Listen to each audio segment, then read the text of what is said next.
Welcome, I'm Dave. I'm John. And this is Teaching Like Ted Lasso.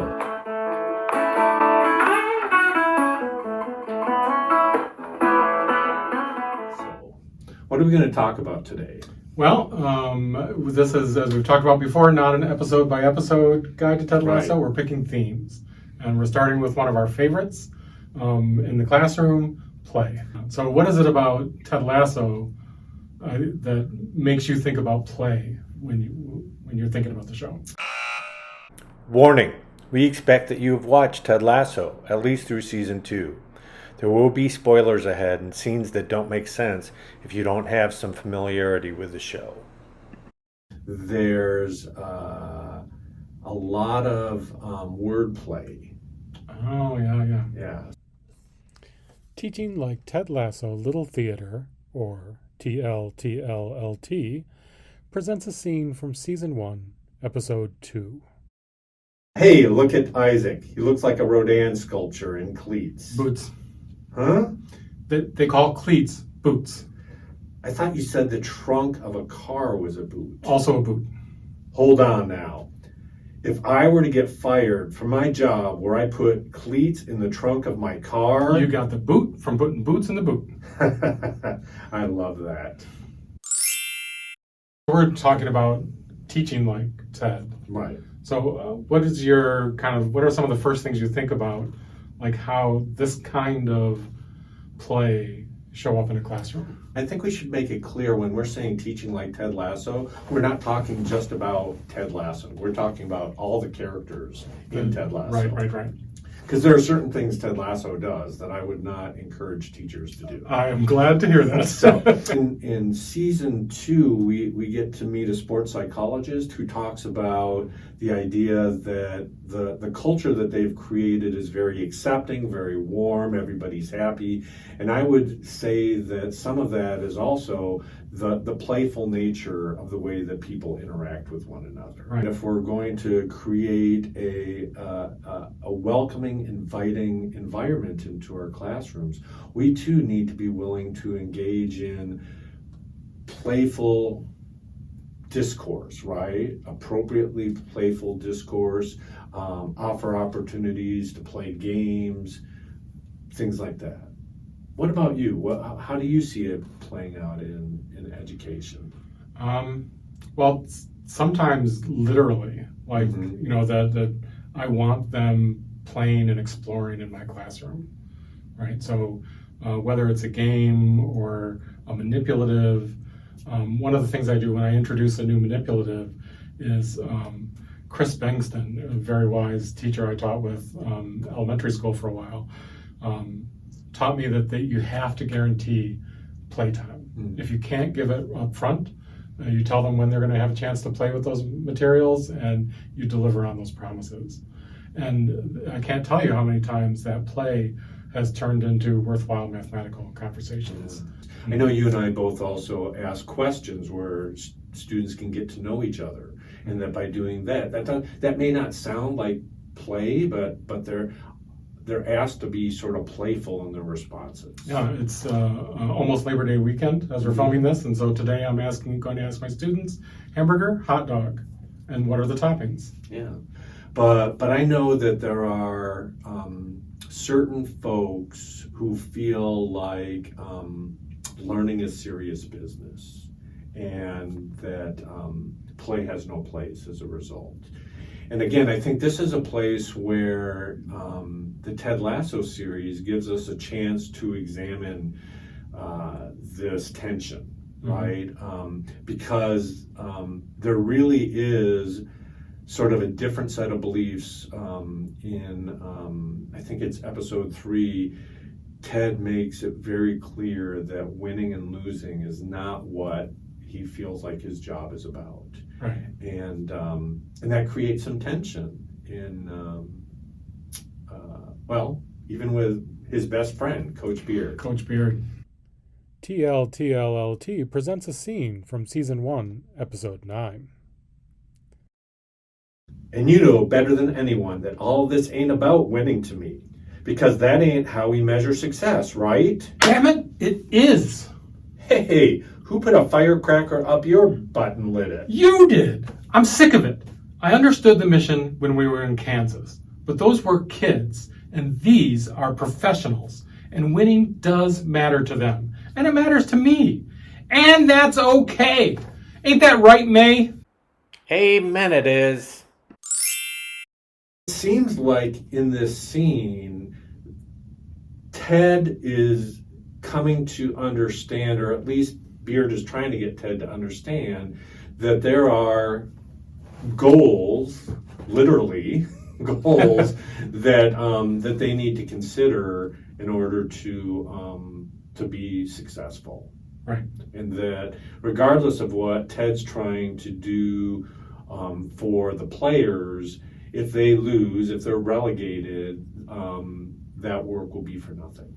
Right.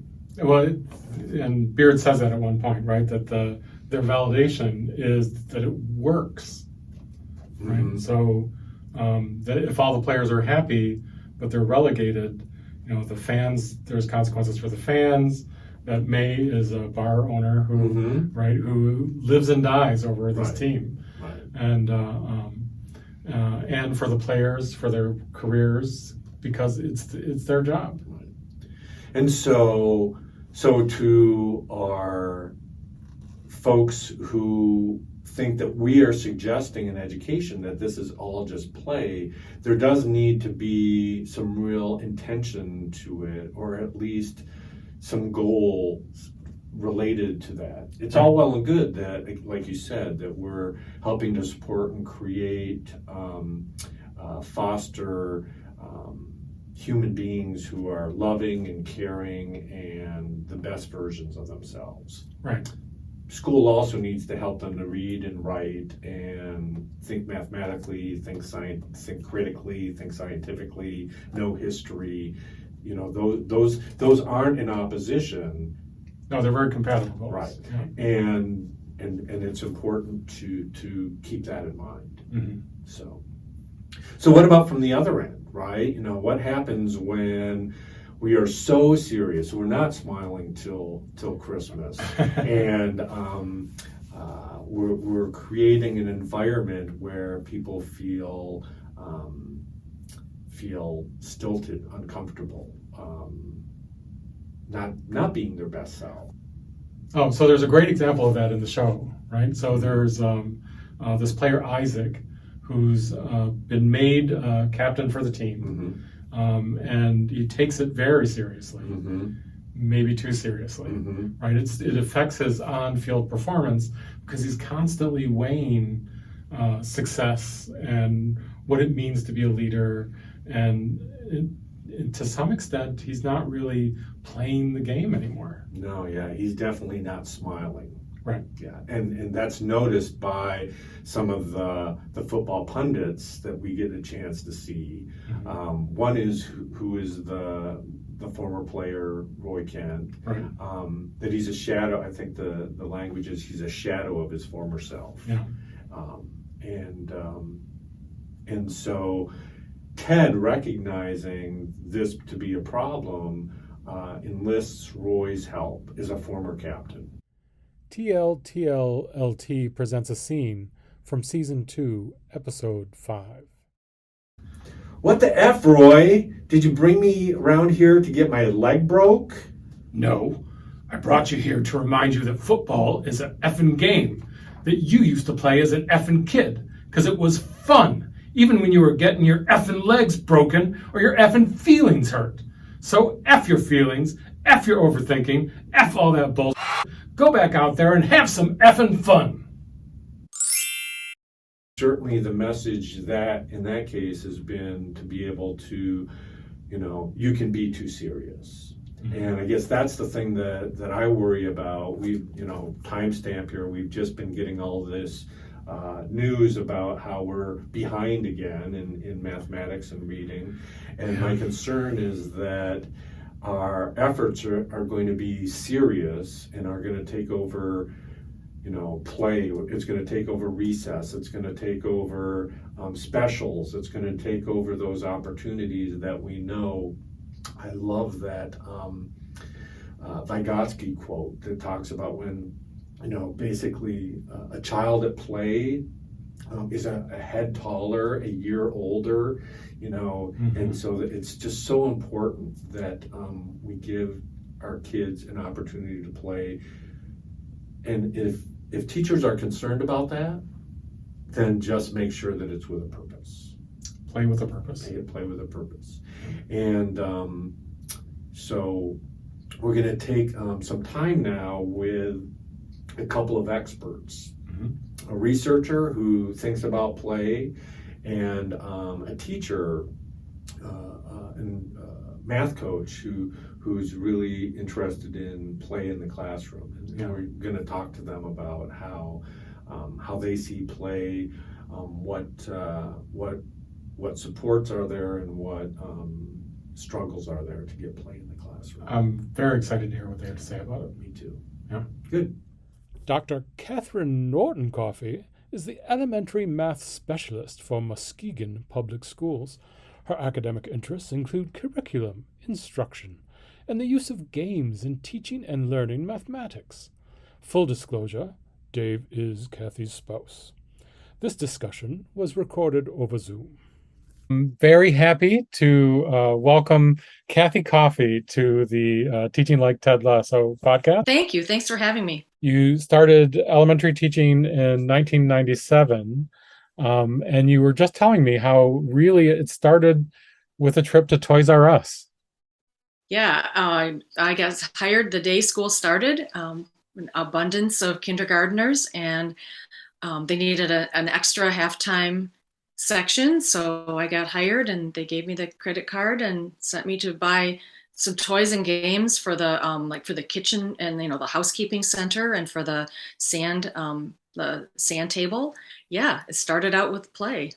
So we're trying to think about play in the classroom. Mm-hmm. And so where do you see, or what's the nature of why play should happen in lessons? I mean, I think it's important for all subject areas.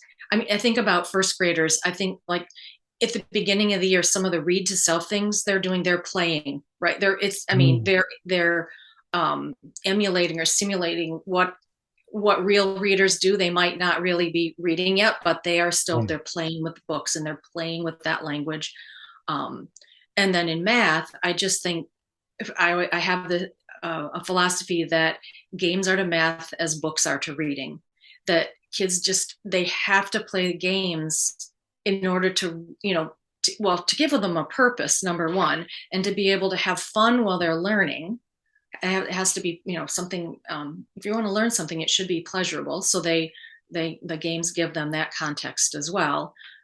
So I just think it's an essential part of learning and education and I think that's K-12 or actually probably K to 101. So, but no, I think it's essential. But I think that it just sets a context where they're learning and they're almost even unaware that they're learning, right? And yet they are. Yeah, because the engagement's there, and they try so many more things than they ever would on a worksheet or on an assignment. Right. And I don't know, this is Dave's quote, not mine, so I'm going to kind of steal it. I think, is it Piaget who says that when children play, they try things out that are beyond what they normally could do. And that's probably not the exact wording, but I think they do. They try that. And then they also, the play takes away that evaluative piece, right? It allows them to make mistakes and try things out and develop strategies with whether it's math or reading, right? So yeah, I just think it sets a good environment for learning. In your work with teachers, and you mentioned while we were chatting before about everyday math really comes prepared, it's chock full of games. Do you feel like you've seen barriers to teachers for them being able to use the games, or barriers to introducing play into the classroom? One of the things that I just really emphasize in the work that I do is that we have to play the games. The games are for practice. The games are for memory, like to keep the strategies, and let's see, even if it's just facts, it keeps them in mind and it keeps kids coming back to them. But I think some of the barriers are that we don't think play is serious. That's not the teaching only is the learning is only happening when a teacher is actually, speaking and teaching. That can be one, not with every, and I think it varies. It's not like every teacher has the exact same set of barriers, right? Different people. But organizing them is also a challenge. Getting them organized. How am I going to do this? How am I going to make the materials manageable? Because it always involves pieces and parts and paper. And if I want them to do this every day or a few times a week, am I going to have to print papers, or is there some way I can make this a recording sheet that can be used over and over? So some of it is just sort of like systems thinking, like how am I going to make this work in my classroom? Sometimes I see this is less, but sometimes I see that games get withheld from students as a punishment or a reward. You can only play the games. If somebody decides that some teachers do a game of everyday math teaches 4 lessons a week. So often teachers will be on Wednesday or Friday is our game day or whatever. And you can only play games if you do all of this, this, and this. And the kids need to play whether they've done it. It doesn't need to be a reward. It is an integral part of the learning that is happening or needs to happen. And so that can be a barrier. So much of that discussion over the mathematics with the other learners, right? It happens in the games. Right. Yeah. I think, speaking of that, there's another worry that comes, I've heard from administrators that, well, what if they're practicing it wrong? What if they're playing the game wrong? But sometimes it's those discussions of when they're sometimes discovering something new or creating a new game. So I don't usually worry about that, but I hear that is often a concern of administrators. Yeah, it's natural to me on one level, but if you get a chance to see the learning happening with the play, I feel like it goes away. Right. Well, and you can't leave that learning to chance. We have to monitor what the students are doing and checking in with them, making sure. But I don't know. I think that the worry is that if they play it wrong a whole bunch, then they're never going to know the difference. But often it's that aha when they figure out that you've been playing this wrong, that actually the learning happens. Mm-hmm. How would you suggest a teacher might get started? Right? Maybe they have some resources already if they've got a curriculum that has them. But kind of what's the internal thing that has to happen for a teacher to start engaging their learners in play? Yeah, I think that it's recognizing that the play is essential, that this isn't frivolous. I know another barrier came up just as you were asked that question. Some teachers are worried about behaviors. Yes, sometimes you do have to teach students how to take turns, especially in the early grades. So that can be not trusting your students that they will be engaged and they'll do the right things can also be a barrier. But you have to set up, you have to have it, keep in mind that this is essential. And then you have to decide, how is this going to work in my classroom? How am I going to organize the games? Am I going to, put parts and pieces in baggies or 3-ring binders? That's what I've been doing most recently. How am I going to organize them? What are the materials they're going to need? And then you have to teach the kids how to do it, right? You have to teach them what you want them to do. Teach, setting up, what's our procedure for getting out the games? What's our procedure for playing the game? We keep the pieces on the table. I think of one that I had with when we were using snap cubes. Keep your your trains to lower than your knee, no longer than, or no higher than your knee, because they sometimes will go, they'll do As high other as it goes. Yeah. Right. So we had some you have to have the guidelines, but not letting, and when it doesn't go well, not letting that deter you. That I just need. So what was it that fell apart? Is it that they forgot how to go get the materials? They maybe they don't know how to share their thinking with a friend. Maybe they need a little lesson on with sentence starters like tens go fish. Maybe they don't know how to say, John, do you have a blank? Right. And maybe the other person has never played Go Fish and they need a sentence starter saying, no, go fish or whatever. So sometimes you have to teach them the language. But again, keeping in mind that it's so essential that if it does fall apart, that you can't let that deter you, that there's some other element that we can teach the students that can help them play and access the games. Yeah, the importance of it makes it worth the effort to get those routines going and get that culture established. Right. Yeah. And you're teaching them so much more too than just, I'm thinking I'm going to focus on math because that's where my head is these days. But you're teaching them so much more than just math. You're teaching them social skills.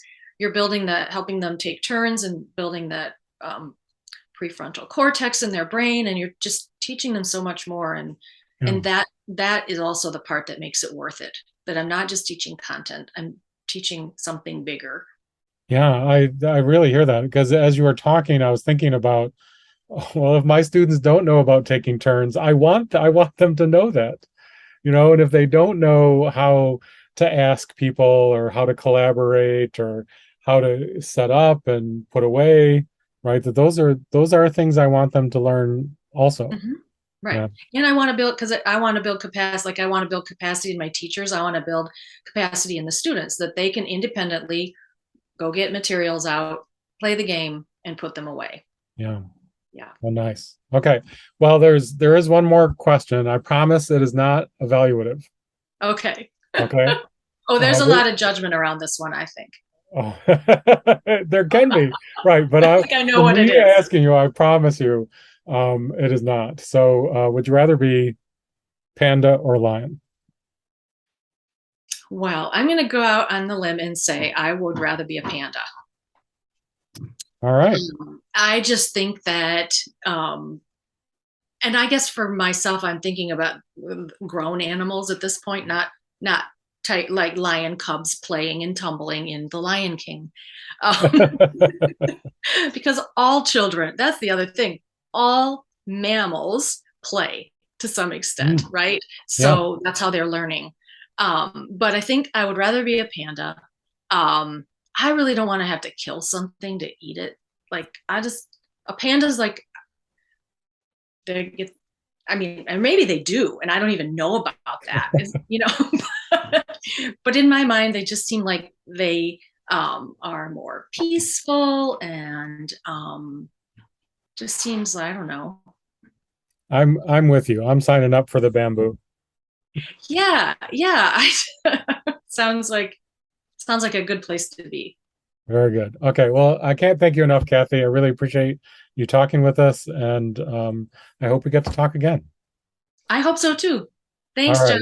Thanks, Kathy. Yep. Bye. Teaching Like Ted Lasso is proud to welcome Dr. Amy Noelle Parks, a professor in the Department of Teacher Education at Michigan State University. A couple of her current projects include investigations of the role of play in mathematical learning and connections between emotional relationships and content learning in primary classrooms. This discussion was recorded over Zoom. Hi, Amy. Welcome to Teaching Like Ted Lasso. We are extremely excited for you to be in our first episode, which is focusing on play, because you quite literally wrote the book on play, exploring mathematics through play in early childhood classroom. So welcome. Thank you. I'm happy to be here. Yeah. So have you watched Ted Lasso? I have. I watched the first season all the way through and much of the second season. because we're focusing this episode on play, we thought it would we'd begin with a playful question from the show. Would you rather be a panda or a lion, and why? So like all of my instinct says panda because I'm a much, I think, more panda-like person in general. But really, if I had the choice, I think I'd rather be a lion. They're out there actively engaging in the world, and I think more social creatures. So it seems like more appealing as a lifestyle than sitting in the corner eating bamboo, although that might be a more accurate portrayal. That's nice. Yeah, I would also go with lion. I don't have as good a reason as you. It's mostly from my childhood. I watched Born Free over and over and over again when I was a kid, and so that would be my Go-to. choice. So what if you were going to try to explain to somebody what is play? How would you describe it? What is play? Yeah, it's funny you say that after the panda lion question, because there are researchers who study play across mammals. So play is not just something that human beings do. It's something that at least most mammals do. I don't know about other animals. So when lions are little, they play fight, and they're like learning to do this thing they will later do as adults. So like play is, it's stress-free, it's not instrumental, it's done for pleasure, but it is also in like an approximation often of something that will be done in a more serious way at another time. What does play look like in classrooms then? I mean, is it is it that same thing going on, or? Yeah, I mean, I think so. Certainly like when little kids are engaged in pretend play, you're seeing a lot of that, like trying out of social roles that they'll be doing later. But it's also the same, with puzzles and games, which are about problem solving that will happen later. Or like artistic play is like developing the sense of aesthetic that people will carry through their lives. And I think play in classrooms can sort of range from like relatively free, like probably not big physical play, but other than that, like lots of choices, lots of movement, to what I would think of as like a playful lesson where it may not look like what we think of as play, but it's carrying these characteristics of play. So choice, social engagement, interesting materials, creativity. And that may show up in something that looks more like traditional teaching. So one of the things you talk about in the book, and that we talked about in our first section, is this tension between play and seriousness, right? And that education is often thought about as being serious business, right? The role of learning, and you talk about this misconception. I think that's a great question. And I think it's complicated because like play can be really serious for kids, right? Like if like as an adult, you've ever played with like a preschooler or a toddler, and if you violate the rules of the game, like whether it is an official game or a pretend play game, like children get mad in a serious way because you are not playing right. So I think that like seriousness is something that can come to play. I think in traditional schools, like, I'm not sure that seriousness is the opposite of play. I think that like, it's like disengagement and boredom is maybe closer to the opposite of play. Right. And so like when we see kids who are disengaged in school, and we see that a lot, often it is because there is not enough play in the space. And I would think of that as there's not enough room for kids in the space. Like we have tried to put them into this like maybe adult design space for our adult goals, like maybe not even something that adults would enjoy, but still like something designed by adults for what we're trying to get done without an acknowledgement of who they are and where they are. Because if there's space for children, there will naturally be play in that space. So when you particularly think about this idea of teaching and learning math, are there more specifics about what play looks like in that setting? Yeah, I think so. I mean, so one thing I've been really excited about lately, so this isn't in the book because it's really just come up for me, is this idea of soft starts, which I'm starting to see in a lot of classrooms across elementary schools. So this is like teachers who, instead of doing like a worksheet first thing in the morning, are putting out like toys and puzzles and math materials and letting kids like play with them as soon as they come in, as you know, everyone is going through their morning routine. And so, like, I think this is a really specific strategy that lets kids, one, play, come into the day softly, have some conversations with friends. Like, it's a really pleasurable start to the day. But also, as a teacher, like, you get to see that, like, geometric thinking and exploration. And then you can draw on that, like, later in your teaching. So I think even if you're teaching an upper L, there is this space for free play in your day, either like first thing in the morning or after recess or whenever it works out. And then like, I think the other thing, like I try and think about when I'm working with teachers around play is sort of simple questions of how can you take a math lesson in your curriculum and make it more playful? And for me, that means asking like, how can I create some choice in this lesson? So it could be choice of who to work with, choice of where to work, choice of final product, choice of material. That's going to make something more playful. How can I increase social engagement? How can I make the physical materials of the lesson more engaging for kids? So I don't think it has to be this bright line between play and not play, but we can use these really particular criteria to shift our teaching toward being more playful. Mm-hmm. So, and I appreciated in that, Amy, that you were talking about it sort of more broadly, right? Not just mathematics, right? That this role. I mean, I know that's kind of where you're focused, but you were talking about play in lots of different ways, right? Those soft starts are an interesting way to think about that, and you could connect it to mathematics, but our audience isn't just math teachers, right? Not just Yeah, no, I was watching kids playing with Legos, which, yes, as a researcher, I often think about from a math perspective. But like when I was an elementary school teacher, I taught everything. Like that's what we do. And as the kids are building with Legos, like they're telling these stories. This is a castle. It's on an island. They're going to invade it. And like all of that is like opening up this space that could later be capitalized on in writing, right? So yeah, absolutely. Play is important for mathematics, but it's important across the content areas. And so how do you feel that you talked about we've kind of been focusing on early elementary and you said upper elementary. What about other grade levels, middle school, high school, college? Is play appropriate in those settings as well? I mean, I try to stay in my lane out of a real wish that others would stay in their lanes. So like I don't think I want to make a lot of claims about what middle school or high school would look like, except to say that like psychologists who research play would say play is not something that's isolated in childhood. It's located across the lifespan. There are people, you know, talking about the importance of adult play and what we lose when we don't play as adults. So it would make sense to me that play would be incorporated in some ways, middle school, high school, college, and certainly I do play activity. Yesterday I had my college students building with blocks. But I'm not the right person to talk to about what that would look like.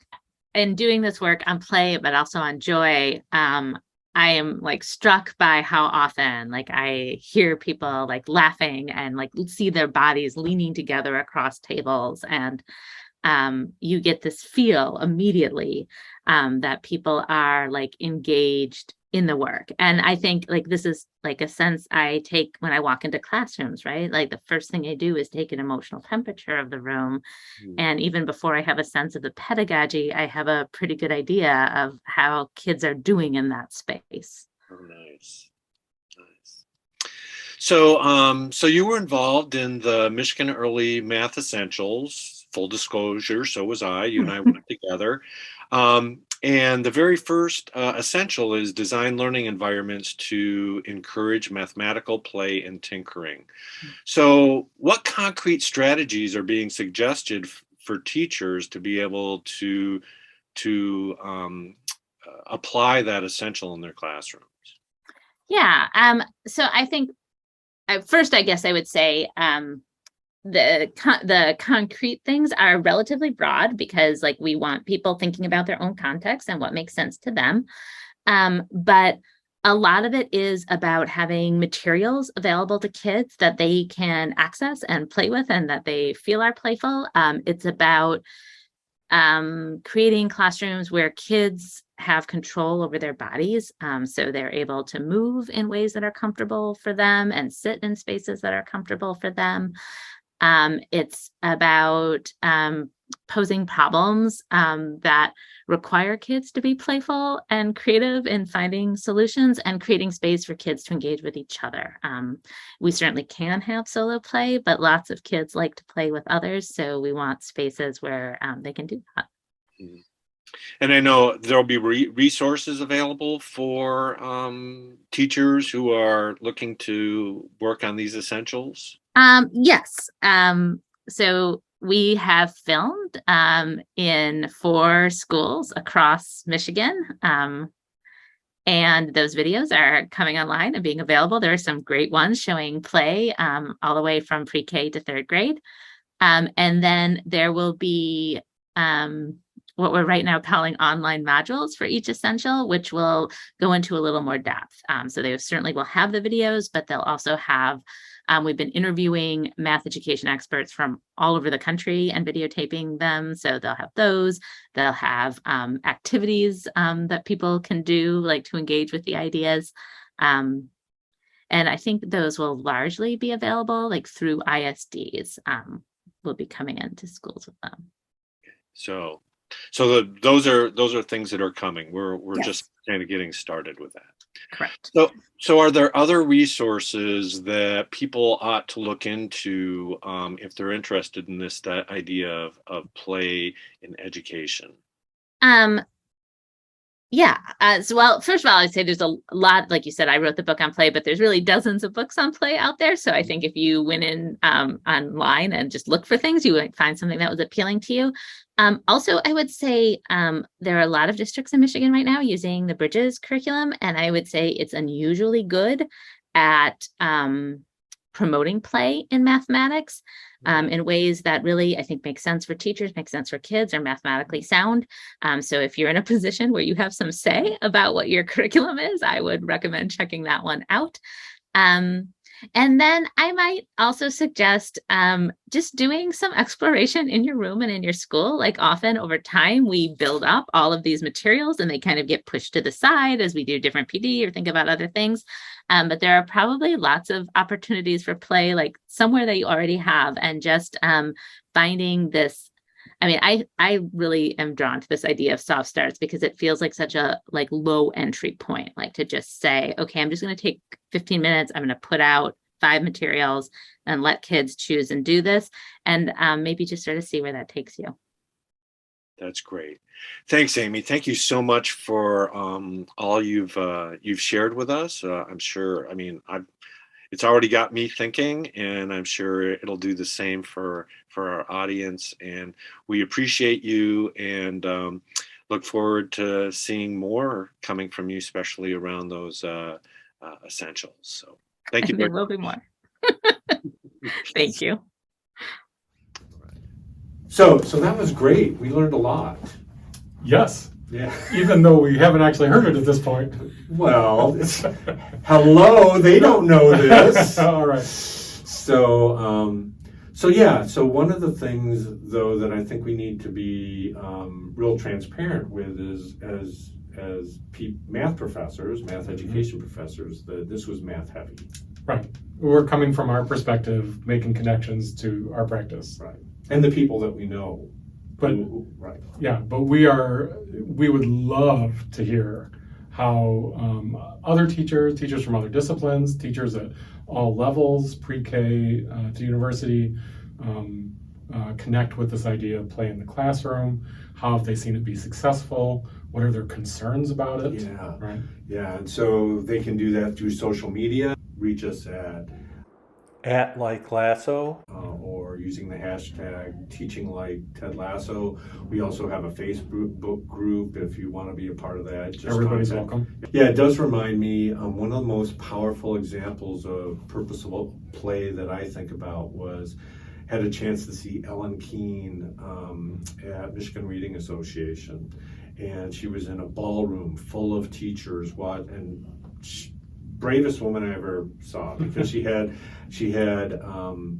a group of, I think they were third graders. She'd never met them, but she wanted to model a lesson in front of all of these teachers. Wow. And some brave third graders. Yeah, and some brave third graders. So she was teaching this lesson, and at one point, one of the third graders says, she asked a question, and the third grader said, "I don't know."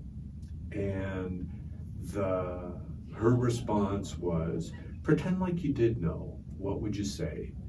And that just opened the floodgates. That third grader was able now to share that thinking, just that idea of pretend. I think about that as purposeful play. And I know you've actually used it in your classroom. Oh, I've used it with every age learner, right? Yeah. So, and it's not magic, right? So it doesn't always have the kind of dividends, right? But it's astounding to me how often that it gives permission to be wrong, permission to try, permission to give it a go. Mm-hmm. Yeah. To pretend. Yeah. It's okay.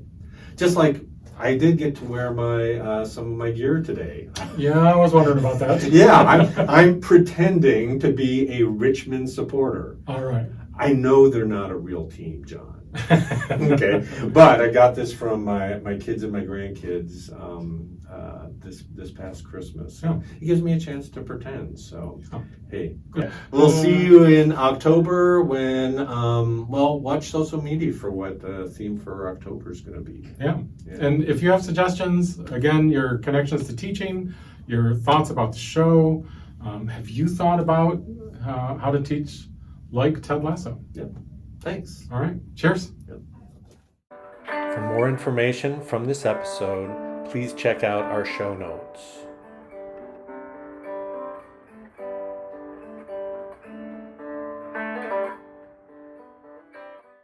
Where and some of it feels like just clever screenwriting, like kind of just making you stop and think about expressions.